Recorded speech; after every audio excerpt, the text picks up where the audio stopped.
જે દેશમાં આજે પણ જાતિવાદી વ્યવસ્થા હોય, જે દેશમાં આજે પણ જો તક મળે તો સામંતવાદી શાસન લાવવા માટે અનેક લોકો તૈયાર હોય, જે દેશમાં આજે પણ લાખો માણસો માત્ર જન્મના આધાર પર પોતાને મહાન માનતા હોય, જે દેશમાં આજે પણ વરરાજાને ઘોડી પરથી ઉતારવામાં આવતા હોય માત્ર એની જાતિ જોઈને, જે દેશમાં આજે પણ આગેવાનો એવું કહેતા હોય કે તમે બહાર નીકળ્યા છો તો તમે પોતાના નામ પાછળ સિંહ કેવી રીતે લગાવો છો, જ્યાં મૂછ રાખવા પર સવાલો થતા હોય, ત્યાં જાતિવાદી રાજનીતિ થવી અને જાતિવાદ સામેની લડાઈ થવી એ આ દેશની જરૂરિયાત છે. અસ્પૃશ્યતા સામેની લડાઈ, જાતિવાદી માનસની સામે લડાઈ, સામંતવાદીઓ સામેની લડાઈ એ આ દેશની જરૂરિયાત છે. પણ શું એ લડાઈ ખરેખર સાચી દિશામાં છે કે પછી એક સમાજને બીજા સમાજ સામે ઊભો કરવાનો પ્રયત્ન છે? બે ઘટના એક પછી એક સામે આવતા એના પર સવાલ થવો સ્વાભાવિક છે. એના વિશે કરીશું વાત. નમસ્કાર, આપની સાથે હું દેવાંશી.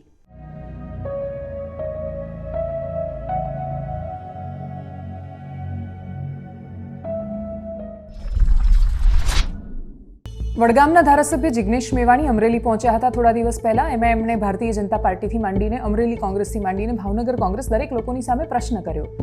અમરેલીના સ્થાનિક દલિત આગેવાનોએ ફોન કર્યો અને જેનીબેન ઠુમ્મરથી માંડીને પરેશ ધાનાણીને ખૂબ ગચકાવી નાખ્યા કે તમે કેમ કશું આ વિષય પર બોલી નથી રહ્યા.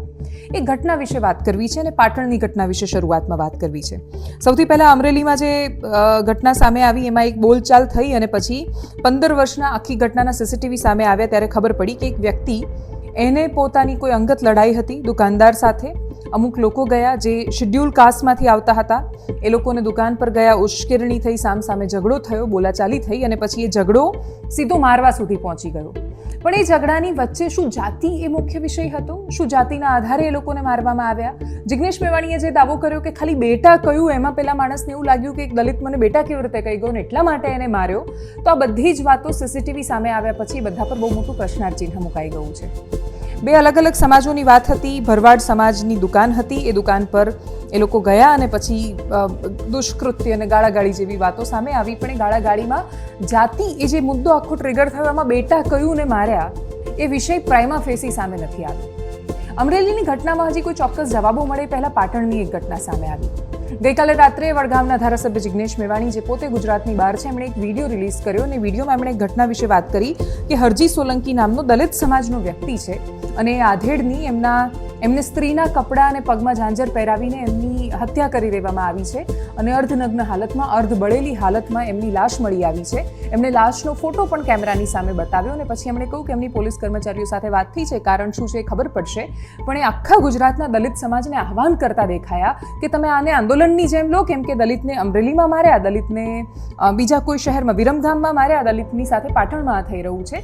અમરેલી હોય કે પાટણ, શું એ હત્યાનું મૂળ કારણ એ દલિત હોવાના કારણે માર્યા એવું હતું? અને જો એ એમને જાતિવાદી માનસને કેન્દ્રમાં રાખીને મારવામાં નથી આવ્યા તો એ આધેડની હત્યા છે, એ નિર્મમ હત્યા છે, એ ક્રૂર હત્યા છે, એ માનવતાનો ક્રૂર ચહેરો છે, એ પ્રેમમાં ગાંડા થયેલા બે માણસોએ કરેલું દુષ્કૃત્ય છે, પણ એ દલિતની હત્યા નથી. ધારાસભ્ય જિગ્નેશ મેવાણી જ્યારે એ વાતને દલિત સમાજનું આંદોલન બનાવવા તરફ લઈ જવાની વાત કરતા હતા ત્યારે એ મૂળ વાત ભૂલી રહ્યા હતા કે દલિતની હત્યા શબ્દ દલિતની સાથે ખોટું થાય છે. એની જમીનો અનેક લોકોએ પચાવી પાડી છે અને એ શેઢા પર જઈને લોકો ખેતી નથી કરી શકતા એ ખેતરમાં જઈને. સૌરાષ્ટ્ર હોય, કચ્છ હોય, અનેક વિસ્તારો એવા છે કે જ્યાં ભૂદાનમાં મળેલી કે પછી જે તે સમયે સરકાર તરફથી મળેલી જે જમીનો છે એ કાગળ પર એમને મળી ગઈ પણ દલિતોને એના હક નથી મળી શક્યા. અનેક માણસો છે કે જે આજે એમાં લડાઈ લડી રહ્યા છે. સુરેન્દ્રનગરમાંથી ઘણીવાર ઘટના સામે આવે, ક્યારેક કચ્છમાંથી એ ઘટના સામે આવે. તિરંગો લઈને જવું પડે તમારે પોલીસ પ્રોટેક્શનની વચ્ચે. જો આજે એસસી સમાજના લોકોએ વરઘોડો કાઢવો પડતો હોય, એક છોકરીએ જો પોતાના લગ્ન ઉજવવા છે તો એમાં એને પોલીસની મદદની જરૂર પડતી હોય, કોઈને ડીજે વગાડવામાં પોલીસની જરૂર પડતી હોય તો સમસ્યા છે. પણ દરેક સમસ્યાને જ્યારે તમે જાતિ સાથે જોડી દો છો ત્યારે તમે સૌથી વધારે જો કોઈનું અપમાન અને કોઈની સાથે અન્યાય કરી રહ્યા હોય તો એ શોષિત અને વંચિત માણસોની સાથે થતો અન્યાય છે. એક સ્ત્રી કે જે પોતાના છૂટાછેડા, જેન્યુન છૂટાછેડામાં એને જ્યારે જરૂર પડે છે અને એ પોતાનું ભરણ પોષણ માંગે છે તો આજે લોકો એવું સમજે છે કે સ્ત્રીઓ તો છૂટાછેડાની રકમ મેળવવા માટે, એલિમની માટે લગ્ન કરી રહી છે. શું કામ? કેમ કે ઉપર રહેલી સ્ત્રીઓએ એવા ઉદાહરણ સેટ કર્યા કે જેથી લોકો એવું માને છે કે સ્ત્રીઓએ લગ્નને ધંધો બનાવી દીધો છે. કેટલા ટકા સ્ત્રીઓ આવું કરતી હશે? એનો આંકડો ભલે વધી રહ્યો છે ને તો એ સરખામણી બહુ જ ઓછો છે એની સાથે થયેલા અન્યાય અને અત્યાચાર સામે. પણ એ ધારાસભ્ય હોય કે કોઈ પણ રાજનેતા એને સમજવું પડશે કે ન્યાયનો મતલબ બદલો નથી હોતો. તમે કોઈ પણ સંજોગોમાં એ વાતની રીતે જસ્ટિફાઈ નથી કરી શકતા કે હજારો વર્ષો સુધી આપણે તમારું શોષણ કર્યું એટલે હવે અમારો વારો છે. આ વારા પછી વારો ને તારા પછી મારો એ અન્યાયમાં સેટ નથી થતું. જે દિશામાં ગુજરાતની રાજનીતિને લઈ જવાનો પ્રયત્ન છે એ માત્ર એક જાતિને બીજી જાતિની સામે લાવીને એક જાતિનું વર્ચસ્વ કે પ્રભાવ સ્થાપિત કરવા માટે કે પછી માત્ર રાજનીતિ સ્થાપિત કરવા માટેનો પ્રયત્ન છે. ઉદ્દેશ્ય કદાચ પ્રાઇમા ફેસી કોઈ માહિતી સામે નહીં આવી હોય ને સારો પણ હોઈ શકે કે ભાઈ અમારી સાથે ખોટું થઈ રહ્યું છે તેની લડવાની વાત છે. પાટણની આખી ઘટના શું નીકળી? 22 વર્ષની ગીતા આહિર નામની એક છોકરી, પરણેલી સ્ત્રી છે, એને પોતાનું એક સંતાન પણ છે, ખાટલામાં મૂકીને જતી રહે છે. એ ગામનો જ છે, પ્રેમી છે એનો, ભરત આહિર એનું નામ છે. ભરત આહિર ને ગીતા બંને એકબીજાને ખૂબ પ્રેમ કરતા હતા. દૃશ્યમ ફિલ્મ જોઈ એમણે. ફિલ્મની સમાજ પર શું અસર, એનું બહુ મોટું ઉદાહરણ છે કે દૃશ્યમ જોયા પછી એમને એવું લાગ્યું કે દૃશ્યમમાં જેમ પોલીસ છેક સુધી કશું નથી શોધી શકતી એમ અહીંયા પણ નહીં શોધી શકે. એટલે એ એક આધેડને કપડાં પહેરાવે છે, પોતાના ઘાઘરો અને ચોલી પહેરાવ્યા પછી પગમાં ઝાંઝર પહેરાવીને હરજી સોલંકીને ખૂબ મારે છે, બેભાન કરી દે છે. ગીતા મારીને બેભાન કરે છે, ભરતને બોલાવે છે. ભરત આવીને પેટ્રોલ છાંટીને માણસને સળગાવી દે છે, જીવતો મારી નાખે છે એ માણસને, અને પછી એ બંને ભાગી જાય છે.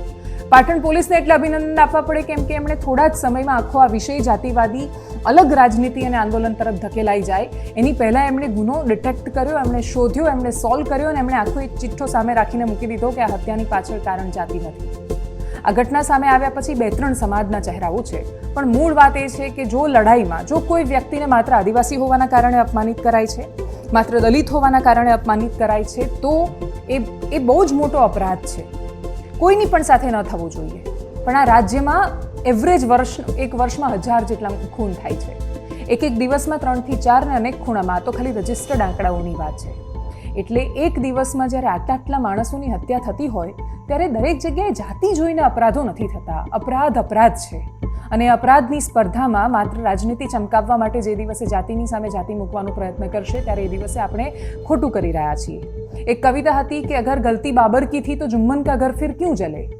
તો જો ભૂલ બાબરની હતી અને જુમ્મનની સાથે ખોટું ન થવું જોઈએ એવું કહીને કોંગ્રેસના નેતાઓ કે જિગ્નેશ મેવાણી સહિતના નેતાઓ પોતાની વાત કે મુદ્દો મૂકી શકતા હોય તો પછી આજથી 10 પેઢીઓ પહેલાં કે 15 પેઢીઓ પહેલાં કોઈકના બાપ દાદાએ કોઈકની સાથે ખોટું કર્યું હશે અને એટલા માટે રેન્ડમ કોઈ પણ માણસને કોઈ પણ જાતિને એકબીજાની સામે લાવી દેવાની જે સ્પર્ધા છે એ આ દેશને ડૂબાડી દેવા સિવાય બીજું કશું જ આપવાની નથી. એટલે જો જિગ્નેશ મેવાણીને આ મુદ્દા પર એવું લાગતું હોય કે દલિતો, શોષિતો અને વંચિતોની લડાઈ લડી રહ્યા છે, એ સ્ત્રીઓની લડાઈ લડી રહ્યા છે, તો એકની સામે બીજાને કરી દેવાથી લડાઈઓ જીતી નથી શકાતી. લડાઈઓ અનંત સુધી ચાલતી રહે છે. કોઈક ક્યારેક ઉપર હતું, કોઈક નીચે આવશે ને એ રીતે આ ચક્ર ફર્યા કરશે. જો ચક્રમાં ખરેખર તમે ન્યાય ઈચ્છો છો તો એ ન્યાયનો મતલબ બીજાને થતો અન્યાય નથી હોતો. દરેક વાતમાં જ્યાં ખરેખર જાતિનો મુદ્દો નથી ત્યાં જાતિની વાત નથી હોતી. જિગ્નેશ મેવાણીની લડાઈ ખૂબ લાંબી રહી છે. ઉનાથી માંડીને સુરેન્દ્રનગરથી માંડીને કચ્છમાં વિશાળ જમીન ખાલી કરાવી છે એમણે. એ ચૂક કરે છે ત્યારે બહુ જ મોટી ચૂક સાબિત થતી હોય છે. પાટણમાં એમનો વિડીયો સાંભળી એમણે શું કહ્યું હતું અને પછી પોલીસે શું કહ્યું, એમણે શું સ્ટેટમેન્ટ આપ્યું એના પર નજર કરીએ. પાટણ જિલ્લાના સાંતલપુર તાલુકાના આ એક દલિત સમાજના વ્યક્તિને હમણાં જ મેસેજ મળ્યા છે.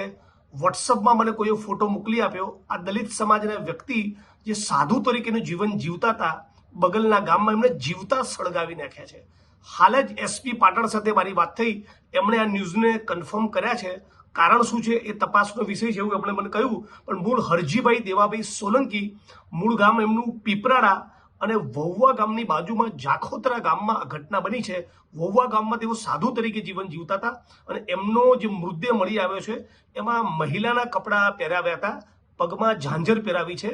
એટલે બહુ રહસ્યમય સંજોગોમાં આ દલિત સમાજના 61 વર્ષના વડીલનું ખૂન કરવામાં આવ્યું છે. હું પાટણ અને સમગ્ર ગુજરાતના દલિત સમાજના લોકોને અપીલ કરું છું. હમણાં 2-3 દિવસ હું આઉટ ઓફ ગુજરાત છું, પણ બધા જ લોકો આ મુદ્દે એક આંદોલનનો રસ્તો અખ્તિયાર કરે. જ્યાં સુધી તમામ આરોપીની ધરપકડ ન થાય ત્યાં સુધી આ મુદ્દે આપણે લડવું જોઈએ, સંઘર્ષ કરવો જોઈએ.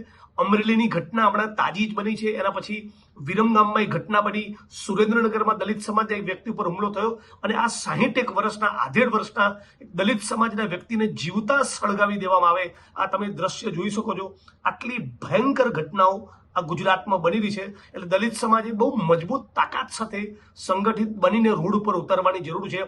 આ ભારતીય જનતા પાર્ટીના શાસનમાં દલિતોનું અપમાન કરવું, દલિતોનો સામાયિક બહિષ્કાર કરવો, એમને પોલીસ રક્ષણમાં જીવવું પડે, ભયમાં જીવવું પડે, એમના મર્ડર થઈ જાય અને જીવતા સળગાવી નાખવા સુધીની ઘટના બને, એક માણસને જીવતો ભૂંજી દેવામાં આવે, આ કેટલી ભયંકર ઘટના છે. અને પછી આ ઘટના પર ઢાંક પીછોડો કરવા માટે મહિલાના કપડાં પહેરાવી, એમના પગમાં ઝાંઝર પહેરાવીને આ લાશને રઝળતી મૂકી.